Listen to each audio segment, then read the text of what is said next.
Hello and welcome to today's museum moment. My name is Molly Dubin and I am curator with the Jewish Museum Milwaukee.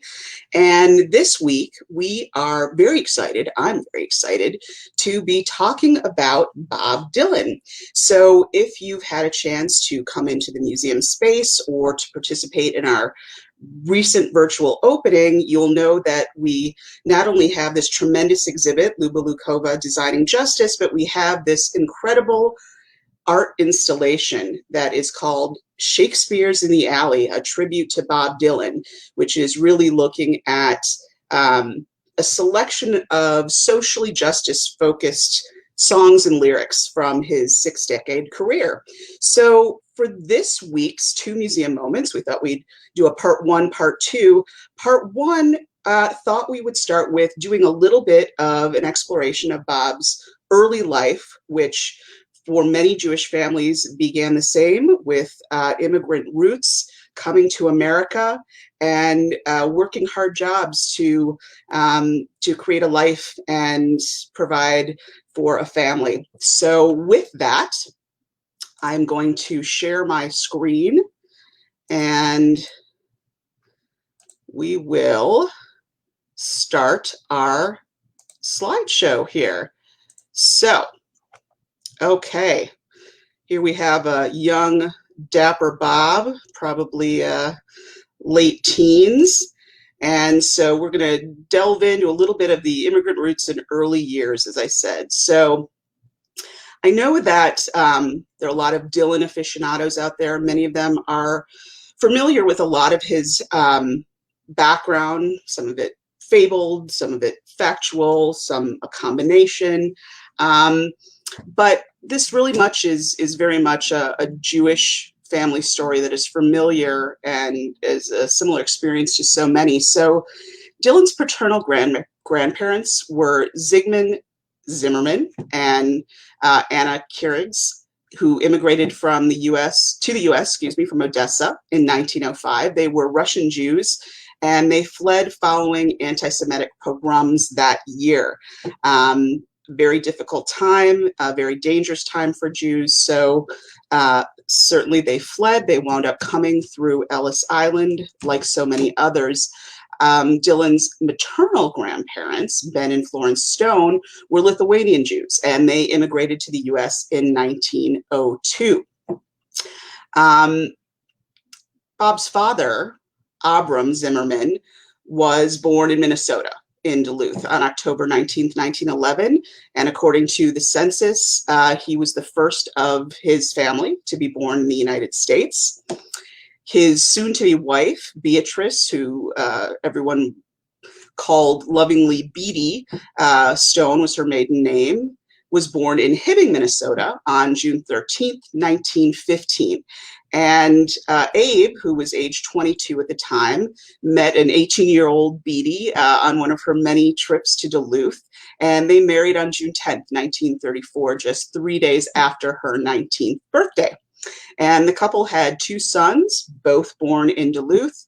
The younger son, David Benjamin Zimmerman, who was born in 1946, and older brother, Robert Allen Zimmerman, born May 24th, 1941, who, of course, famously in 1962 legally changed his name to Bob Dylan.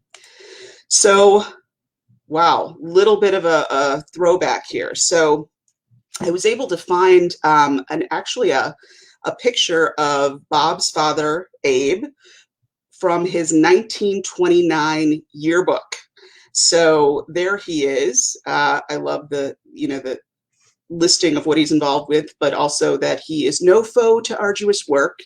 He never has been known to shirk. So apparently you had to have a witty rhyming line to go with your photo in your yearbook. And then, of course, his mother, Beatty, and wow, you can see the similarity there. Look at those eyes, gorgeous eyes, and certainly eyes that were passed down to Bob.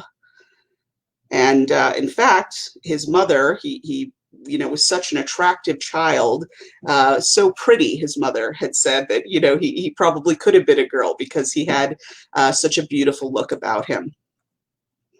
So here are Beatty and Abe, 1939, a very handsome couple.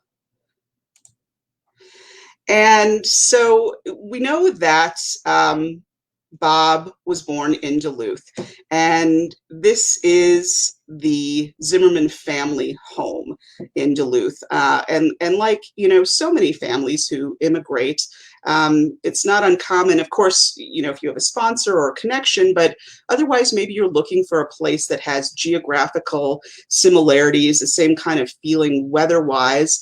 And Duluth, which was situated on a great lake and was had very chilly temperatures, hilly surrounding, was something that felt familiar for Abe in terms of where he had come from in Odessa. So that was how he wound up making his way to Duluth. This is a more recent picture of the family home. It had been purchased by a fan and updated, but certainly looks like a wonderful home to have grown up in. We know that the family was in this home until Bob was 6 years old.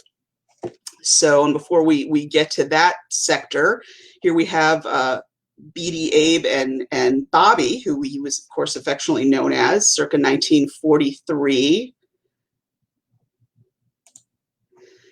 And again, here are a couple of great shots of Bob as a young child.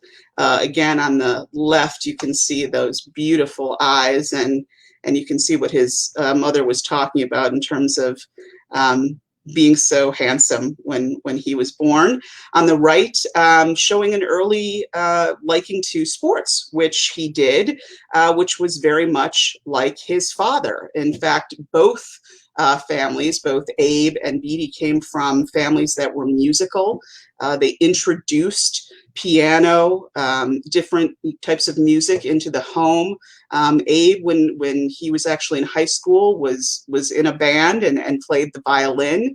And he talks about the fact that he thought they had some talent, and obviously something that was passed down. So musical interest ran in both families, and also for Abe, he was an athlete, and that interest in sports was something that came to be of interest to Bob as well. So here is the Zimmerman home in Hibbing. So we know that, unfortunately, when Bob was 6, his father contracted polio. And in some of the articles that Bob has talked about this in, he remembers his father kind of crawling back to the home, could barely make it up the steps after being in the hospital, and that he was never the same. And that certainly he was aware of how difficult, but it wasn't until much later that he understood that so much of what his father loved, whether it was sports, certainly having to change occupations, that this was a very challenging time for him. And that was something that Bob came to a very much of a clear understanding of the hardship as he became older. And this is also a more recent picture of the home. Again, purchased by a fan and kind of refurbished there, looking quite nice. So this is part of a walking tour that you can take to look at sites and structures specific to the journey of Bob Dylan. So I found some great young pictures, which I think are terrific. So here is Bobby on percussion in his 6th grade music class in 1953. So you can see he is seated there on the left in what appears to be a very groovy paisley shirt. And again, kind of that early interest. I know that he kind of, dabbled in piano. Certainly, we know he eventually got into guitar, harmonica, but apparently went through a number of instruments after he finally did, decide he wanted to pursue music, and obviously gave him a broad range of talents in being able to play a number of instruments. So this is the small shul in Hibbing, and it's called Agudath Achim, and this is where Bob had his bar mitzvah in 1954. Very simple, very reflective of the town, which was very much small town, neighbors knowing each other. That being said, certainly the Jewish population very small, and that was something that the family recalls, being challenging. But Abe, was able to, even, after his contracting polio, switch jobs.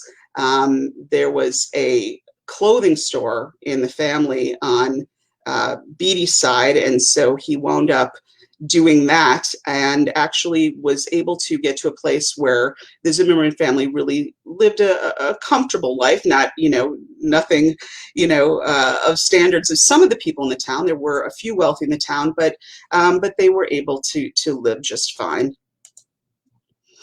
We know that Bob spent summers at Herzl Camp in Webster, Wisconsin. So this was a Zionist camp. And look at Bob there, back row. He is second from the right. And there's some interesting commentary if you really want to do a deep dive on some of Bob's time spent at Herzl Camp.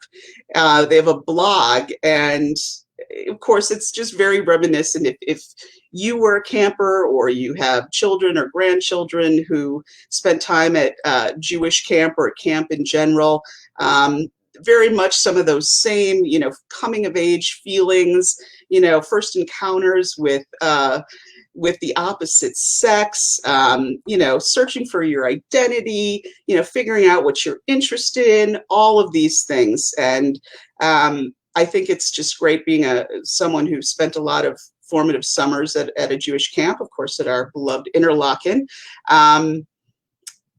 It's something that I can relate to. It's where so many, seeds are planted in terms of interests and experiences as far as being a young Jewish individual, but just a young person in general, and finding your way.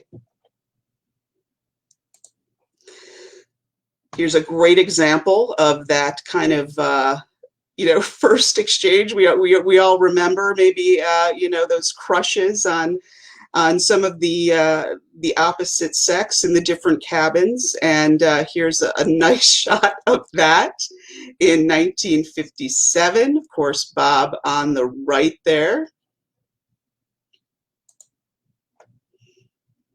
So I think is just such a great shot. So here is Bob at Herzl Camp, 1957.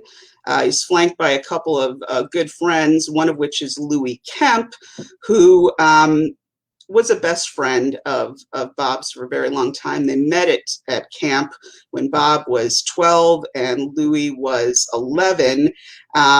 They were kind of thick as thieves for a very long time, had a falling out after not falling out, but really drifted apart after high school, but then came back together like nothing had happened, and had many amazing experiences together. And Bob pulled Louie to come on a tour with him and to promote a tour in 1974. Lewis was a little nervous, being that he was supposed to be going to run his family's fish company, perhaps you've heard of it, and decided, maybe I can give it a try. And Bob apparently said, if you can sell fish, you can sell tickets. So they had some great experiences. And in fact, Lewis Kemp last year released a book about their relationship. Unfortunately, they did in their 70s have a little bit of a falling out. But as Lewis said, it's hard to be Bob, and he understood that. So, but it sounds like a great book and something Dylan aficionados may want to delve into. So I thought we'd end our early look at Bob and today's museum moment with that great shot of him, and the story that I've read often, that Kemp is where he first learned to play guitar, piano, and harmonica. And again, fond memories of sitting around the campfire, playing the guitar, or watching a counselor play the guitar, and understanding the power of music and the emotions that it could emote.